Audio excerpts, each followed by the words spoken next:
여러분 안녕하십니까? 수요일 오전 프레스룸 라이브 유한솔입니다. 간밤 뉴욕과 오늘 아침 서울을 연결하는 시간 먼저 뉴스 라이브로 출발합니다.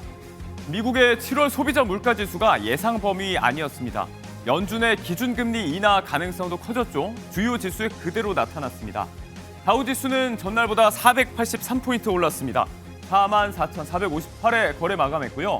S&P 500은 72포인트 오른 6,445, 나스닥도 296포인트 올라서 21,681, 두 지수 모두 종가 기준 최고치 경신입니다. 전날 트럼프 대통령이 중국과의 관세 휴전을 90일 연장하는 행정명령에 서명을 한 것도 투심을 자극했다는 분석입니다. 뉴욕 증시 호조에 화답하듯 상승 출발했던 국내 증시인데요. 다만 그 상승폭을 점차 줄였습니다. 코스피 최신 기준 10포인트 올라서 3,200이네요. 코스닥은 807 나타내고 있습니다. 주식 양도세 기준 강화에 대한 입장 변화가 없다는 대통령실 발표 이후에 어제 코스피 3,200선이 무너지면서 하락 마감했었는데요. 세제 개편안에 대한 우려가 여전히 남아있다고 봐야 할 것 같습니다. 5인 미만 사업장에 대한 근로기준법 적용이 가시화되고 있습니다. 여기에 더해서 주 15시간 이상 근로계약 의무화 등을 담은 국정기획 추진계획이 대통령실에 올라갔다고 하는데요.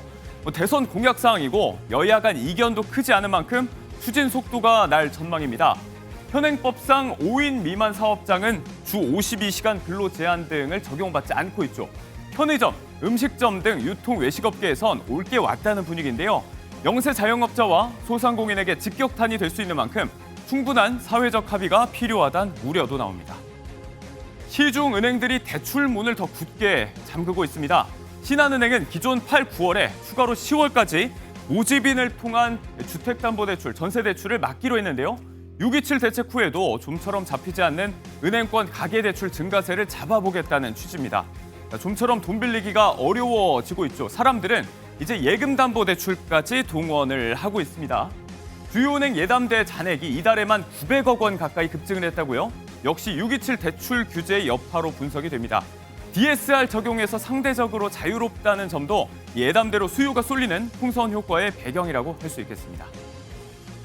이른바 테라 사태의 주범으로 미국에서 재판을 받고 있는 권도영 씨가 유죄를 인정했다고 합니다. 이에 따라 최고 형량을 대폭 낮추는 데 합의했는데요. 스테이블 코인 테라 발행 사기를 포함해서 8개 혐의가 모두 인정되면 최대 130년형에까지 처할 수 있었는데요.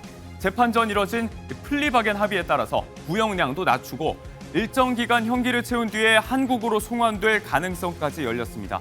업계 일각에선 트럼프 행정부가 친가산자산 정책을 펼치고 있다는 점에서 권 씨가 트럼프 대통령에게 사면을 요구할 가능성까지 제기하고 있습니다. 자, 그리고 결국 헌정사상 최초로 전직 대통령 부부가 동시에 구속됐습니다. 법원이 특검팀이 청구한 김건희 여사에 대한 구속영장을 발부했습니다. 나토 순방 때 착용한 목걸이와 관련해서 자신들이 제공한 거라는 서희건설 측의 자수와 함께 제출된 진품 목걸이가 스모킹건이 됐는데요. 증거인멸 위험이 크다는 일종의 정황 증거가 된 거죠. 해당 혐의에 대해서도 끝내 인정하지 않았다는 김건희 여사. 결혼 전 문제까지 거론돼 속상하다는 최후 진술을 남긴 걸로도 전해졌는데요. 서울 남부구치소에 대기하면서 심사 결과를 기다렸지만 당분간 그곳을 떠날 수 없게 됐습니다. 3평 남짓 독방에서 구치소 생활에 들어갑니다. 이상 오늘의 뉴스라이브였습니다.